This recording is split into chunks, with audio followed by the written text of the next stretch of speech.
Everyone, good morning, how are you? सब अच्छे हैं, स्वस्थ हैं? Okay, keep it up.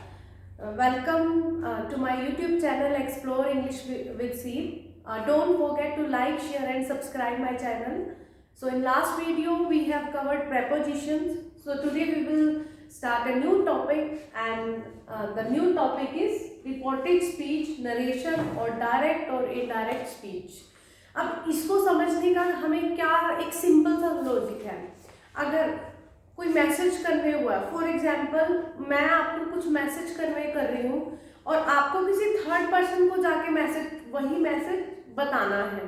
ठीक है, किसी मैम कह रहे थे ये वाली बुक पढ़ लो अपनी इम्प्रूवमेंट के लिए. ठीक है, या तो तुम एग्जैक्ट वर्ड्स जैसे मैंने जिस टेंस में बोला, किसी मैडम कह रहे हैं, ठीक है, जिस टेंस में बोला जैसे बोला एग्जैक्ट कोटेड वर्ड्स आप उसको बोल सकते हो, या फिर उसको थोड़ा सा माउंट करके कि हाँ आज सी मैम कह रहे थे. ठीक है, आपने है को थे कर दिया.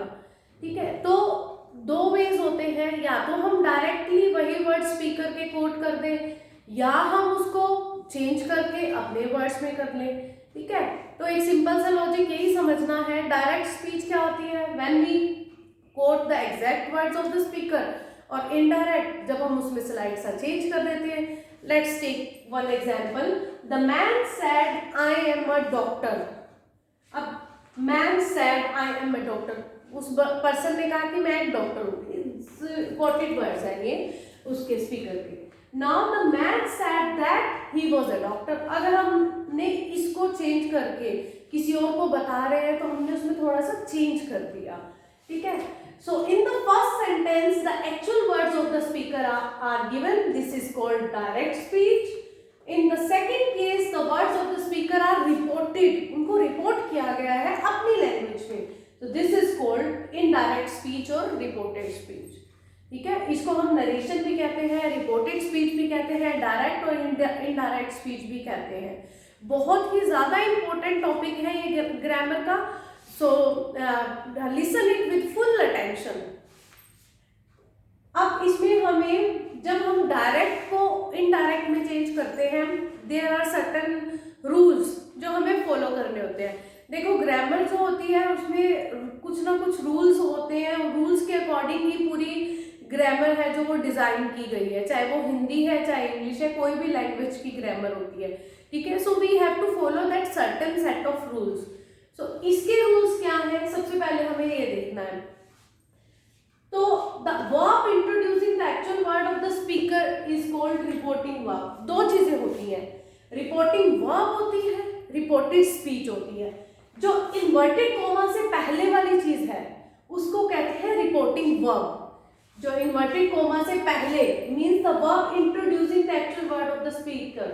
और ये जो सारी है ये है रिपोर्टिंग वर्ब, और जो इन्वर्टेड कोमा के अंदर है वो है रिपोर्टेड स्पीच. ठीक है, और वैसे भी हम जो इसको रिपोर्टिंग वर्ब कहते हैं और इसको रिपोर्टेड स्पीच कहते हैं. ठीक है, अब हमें रूल्स में क्या देखना है, कैसे चेंज होता है. अब if reporting verb is in present और फ्यूचर टेंस. प्रेजेंट और फ्यूचर टेंस कौन सा होता है? प्रेजेंट इंडेफिनिट जैसे says, is going, the speaker has said. ठीक है, जो प्रेजेंट टेंस है जितने भी, और फ्यूचर है. तो जो रिपोर्टेड स्पीच जो इन्वर्टेड कोमा के अंदर जो टेंस होता है, there is no change in that. ठीक है, तो उस टेंस की वर्ब में कोई चेंज नहीं होगा. चेंज कब होगा? जब यहाँ पे इन्वर्टेड कोमा से पहले आपका पास्ट टेंस है, ओनली देन इसका टेंस चेंज होगा. ये ध्यान रखना. ठीक है, इसमें चेंजेस क्या क्या होते हैं पहले तो मैं आपको ये बता दूं. एक तो टेंस का चेंज होता है, प्रेजेंट पास्ट में हो जाता है. ठीक है, वो होता कब है? जब इन रिपोर्टिंग वर्ब में क्या है, पास्ट टेंस है, तभी चेंज होता है. और इसके जो प्रोनाउंस हैं इन्वर्टेड कोमा के अंदर, जो भी वर्ड्स हैं उसके जो प्रोनाउंस हैं उसके अंदर चेंजेस होते हैं. ठीक है, और उसके बाद क्या चेंज होता है?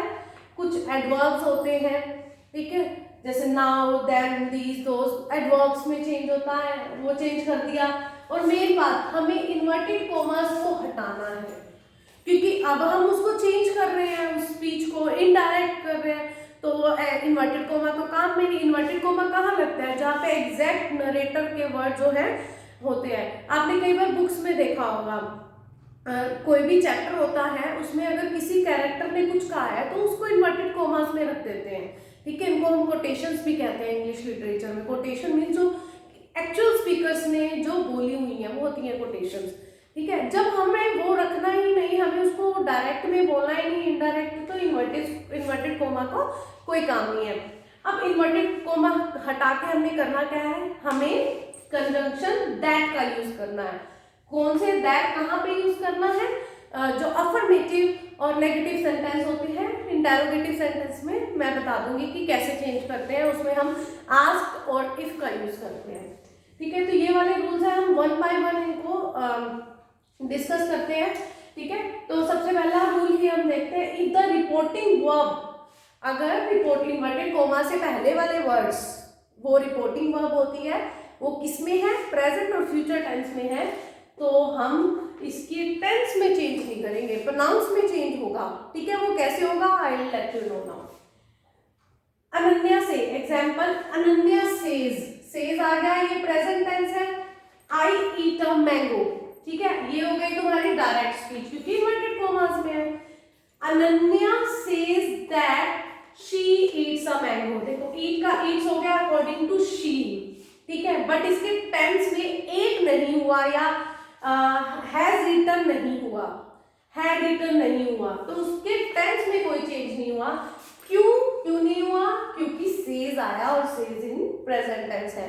इसी तरह से अगर अनन्या विल से आता, Ananya will say I eat a mango, तब भी उसमें कोई चेंज नहीं होता। इतना क्लियर है? After that, if reporting verb, ये वाली जो होती है रिपोर्टिंग वर्ब होती है, is in past tense, the tense of the verb in reported speech, तो रिपोर्टेड स्पीच में टेंस है वो चेंज होगा ही होगा। For example, Jatin said I write a letter, तो इसका क्या हो जाएगा?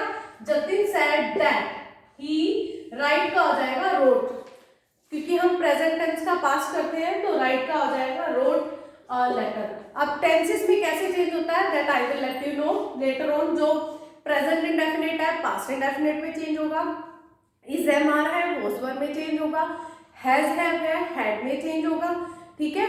और जो प्रेजेंट कॉन्टिन्यूस है पास्ट कंटिन्यूस में चेंज होगा, पास्ट कंटिन्यूस है पास्ट परफेक्ट कॉन्टिन्यूस में चेंज होगा, ठीक है। और वॉज वर है वो हैड बीन में चेंज हो गए। तो ये सारे चेंजेस हम टेंसेस में करेंगे, उसके हम विद एग्जांपल्स हम टेंसेस का भी I will let you know in detail कि कैसे चेंज करना है। आफ्टर दैट, थर्ड रूल क्या है? Remove inverted coma and use conjunction और लिंकर दैट। जो अफर्मेटिव और सिर्फ नेगेटिव सेंटेंस है उसी में ही हम कंजंक्शन का यूज करेंगे, दैट का यूज करना ही करना है इन्वर्टेड कोमास को हटा के, ये ध्यान रखना। रूल 4 क्या है? चेंज रिपोर्टिंग वर्ब से to tell, said to told. अब देखो, अगर रिपोर्टिंग वर्ब में सैड सिंपल दैट आता है, सैड दैट, सैड आता है तो उसका सैड दैट हो जाएगा, ठीक है। अगर आ जाता है सैड टू, सैड टू आ जाता है तो हम उसको टोल्ड में करेंगे, और से टू आ जाता है तो उसके हम टेल में करेंगे, ठीक है। तो यहाँ पे टोल्ड आएगा, ये ध्यान रखना। बट कई बार एक मिस्टेक हो जाती है, कुछ स्टूडेंट, वेरी फ्यू, टोल्ड के साथ में टू लगा देते हैं। This is completely wrong. Why? क्योंकि सेड के साथ टू आया तभी हमने यहाँ टोल्ड बना पाए। अगर अकेला सेड आता तो हम नहीं लगाते। अब यहाँ सेड टू के साथ टोल्ड आया, only then we have used here told, ठीक है। तो टू आता है, टू प्रेपोजिशन आती है उनके साथ, तभी हम इसको चेंज करते हैं। नेक्स्ट है चेंज ऑफ पर्सन। अब पर्सन कैसे होंगे? देखो, SON वाला फॉर्मूला सबने सुना होगा, ठीक है, SON सन। अब आपने भी यही याद रखना है, सन के ऊपर 1 2 3 लिख दो। सन means, S means subject, S का मतलब है सब्जेक्ट ओ ऑब्जेक्ट, और ये है नो चेंज, थर्ड पर्सन। ठीक है, तो ये है नो चेंज, एज सब्जेक्ट ओ ऑब्जेक्ट नो चेंज। ठीक है, कैसे होगा? फर्स्ट पर्सन, वन लिखा हुआ है, one means first person of किसका? रिपोर्टेड स्पीच, मतलब जो इन्वर्टेड कॉमास के अंदर है वो है रिपोर्टेड स्पीच। इसका जो फर्स्ट पर्सन है, अब फर्स्ट पर्सन कौन कौन से होते हैं? सेकंड पर्सन पहले भी बता चुकी हूँ, फिर से बता देती हूँ। First person I, my, me, we, our, us. I, my, me, we, our, us, this is the first person. You, your, you, this is the second person. He, she, it, they, them, any name. Any name, जो name आता है वो भी third person में आता है। ठीक है, वो पर्सन होते हैं। अब जो रिपोर्टेड स्पीच के अंदर फर्स्ट पर्सन होता है, means I, my, me, we, our, us, वो चेंज होता है रिपोर्टिंग वर्ब के सब्जेक्ट के अकॉर्डिंग, क्योंकि आपकी रिपोर्टिंग वर्ब के में भी सब्जेक्ट ऑब्जेक्ट होता है। समटाइम ऑब्जेक्ट इज अंडरस्टूड, अगर ऑब्जेक्ट दिया हुआ है, the man said to, Shyam, Ram, जो भी दिया हुआ है तो ठीक है, वो समझ आ गया। पर अब द मैन सेड, तो उसको टू मी को ऑब्जेक्ट मानो, मतलब वो मी जो है उसको अंडरस्टूड रखो। ठीक है, तो जो फर्स्ट पर्सन है इसका रिपोर्टेड स्पीच का, वो चेंज होगा सब्जेक्ट के अकॉर्डिंग रिपोर्टिंग वर्ब के। ठीक है, for example the man, man क्या है? मैन के साथ ही लगता है ना। ठीक है, तो इसलिए हमने आई का चेंज कर दिया ही। अब आई को ही में चेंज करेंगे, यहाँ पे मैन नहीं आएगा। The man said that the man was a doctor, no, the man अगर वुमेन होता है यहाँ तो यहाँ पे शी आता, अगर यहाँ पे मैन है तो ही आएगा। अगर नेम होता, राम होता तो भी ही आता, अगर कुछ और राधिका होती तो यहाँ पे शी आता, नेम नहीं आएगा, इतना ध्यान रखना। ठीक है, जो फर्स्ट पर्सन है वो चेंज होगा रिपोर्टिंग वर्ब के सब्जेक्ट के अकॉर्डिंग। ठीक है, उसके बाद हम चलते हैं ऑब्जेक्ट। क्या है? ऑब्जेक्ट ऊपर लिखा हुआ है दो।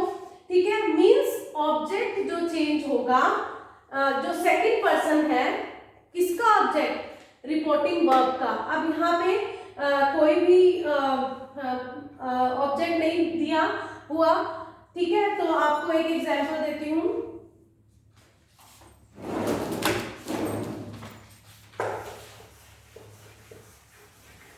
For example, Ram said to me,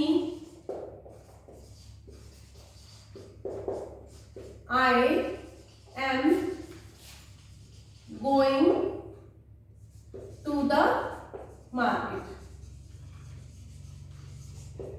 ठीक है, अब यहाँ पे कोई भी फर्स्ट नहीं है। अगर यहाँ पे हम यू लगाते हैं, ये सेकंड पर्सन हो गया। You are going to the market. Ram said to me, you are going to the market. ये हो गया। अब राम said to को क्या आ जाएगा? Ram told me, inverted coma को हटा के क्या लगाना है? That, Ram told me that। अब you है, सेकंड पर्सन है, सेकंड पर्सन ऑब्जेक्ट के अकॉर्डिंग चेंज होगा, ये रिपोर्टिंग वर्ब है, इसका ऑब्जेक्ट टू मी है, तो मी मतलब आई। ठीक है, आई में कोई भी हो सकता है पर्सन, ही और शी। ठीक है, तो इसलिए हम मी का चेंज होता है आई में, तो क्या आ जाएगा? Ram told me that I was going to the market. ठीक है, I was going to the market, तो इज का क्या हो जाएगा? वॉज, इज एम आर का हो जाएगा वॉज वर्ब। आगे समझ? तो जो सेकंड पर्सन है रिपोर्टेड स्पीच के अंदर, वो चेंज होगा ऑब्जेक्ट, किसका ऑब्जेक्ट? रिपोर्टिंग वर्ब का। नेक्स्ट जो थर्ड पर्सन है, like he, she, it, they, them, अगर मान लो यहाँ आ जाता the man said he is a doctor, the man said he is a doctor, अगर वहां ही हो जाता तो the man said that he was a doctor. Simply he का ही आएगा। एनी नेम गिवन होता तो नेम ही आएगा। थर्ड पर्सन में कोई चेंज नहीं करना, हमें सिर्फ दो पर्सन्स में चेंज करना है, फर्स्ट और सेकंड। फर्स्ट पर्सन चेंज होगा reporting verb means inverted coma से पहले वाले के सब्जेक्ट के अकॉर्डिंग। सेकंड पर्सन चेंज होगा इन्वर्टेड कोमा के से पहले जो वर्ड्स है उसके ऑब्जेक्ट, मतलब लास्ट में जो गिवन है उसके अकॉर्डिंग। अगर नहीं गिवन तो मी को अंडरस्टूड करना, ठीक है, मी उसको काउंट करना, और ये होगा पर्सन्स में चेंज। आई होप आपको क्लियर हो गया। Next, if direct speech contains universal truth the tense of indirect speech remain unchanged. ठीक है, तो जो यूनिवर्सल ट्रूथ है, for example the earth revolves around the sun, teacher said the earth revolves around the sun. अब ये universal fact है, अब इसमें तो कोई चेंज हो नहीं सकता ना, ठीक है। द टीचर, हम इसको चेंज करेंगे, the teacher said that the earth revolves around, उसके टेंस में कोई चेंज नहीं, क्योंकि अगर हम उसको इनडायरेक्टली भी कहेंगे तो भी वो रिवॉल्व तो हो ही रहा होगा ना। तो यूनिवर्सल जो ट्रू फैक्ट्स है, साइंटिफिक ट्रूथ्स है, उसके अंदर जो इन्वर्टेड कोमा के अंदर का टेंस है वो चेंज नहीं होगा। Next, the adverbs of manners should be put in those of distance, nearness, the adverbs of nearness should be put in distance। जो nearness के adverbs होते हैं, for example now then, ठीक है, वो उसको हमने दूर करना है distance पे।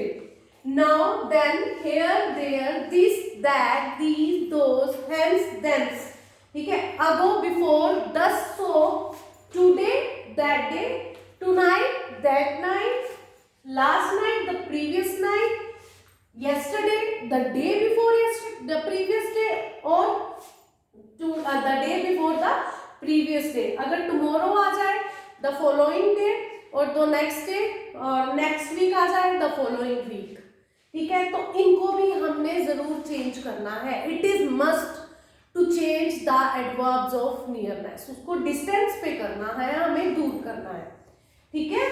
ये वाले रूल समझ आ गए, जो ये वाले रूल्स हैं हमें उसके टेंस में चेंज करना है। अगर रिपोर्टिंग वर्ब आपके पास में आती है, हमें उसके प्रोनाउंस में चेंज, रिपोर्टेड स्पीच के प्रोनाउंस में चेंज करना है, तभी वो इनडायरेक्ट में आएगी। हमें इन्वर्टेड कोमा को हटा के दैट का यूज करना है। चेंज ऑफ टेंसेस हो गए, एडवर्ब्स में चेंज करना है, यूनिवर्सल ट्रूथ के टेंस में कुछ चेंज नहीं करना। तो ये वाले रूल्स हमें ध्यान रखने हैं, ठीक है। अब थोड़ा सा मैं आपको बता देती हूँ कि टेंसेस का कैसे चेंज होगा।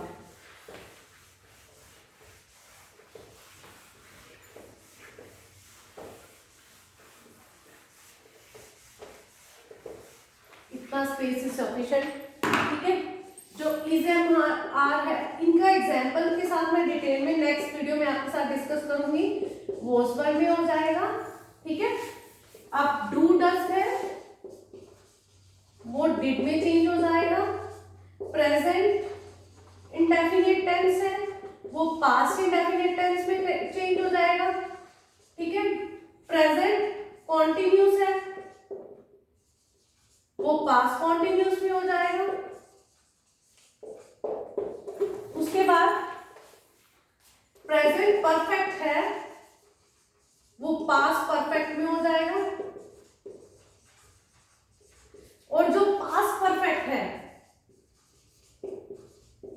वो past perfect continuous, past perfect continuous में चेंज होगा, ठीक है।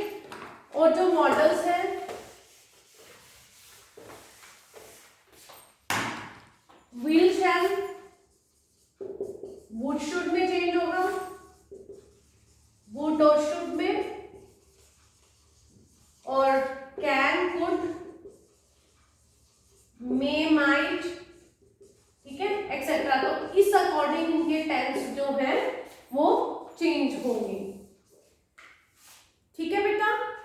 सो ये इतना ध्यान रखना है इनके रूल्स। इससे पहले आपको डायरेक्ट इनडायरेक्ट स्पीच करने से पहले टेंसेस जरूर आने चाहिए, ताकि आपकी कोई टेंस को चेंज करने में दिक्कत ना हो, ठीक है। तो इस वीडियो को देखने से पहले एक बार जरूर टेंसेस वाली वीडियो देखेंगे। तो इन टेंसेस को कैसे चेंज करना है with examples we will discuss it in the next video. Till then just go through all the rules and do the practice.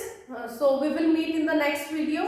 Till then, keep revising, keep learning. Thank you. Bye. Have a nice day.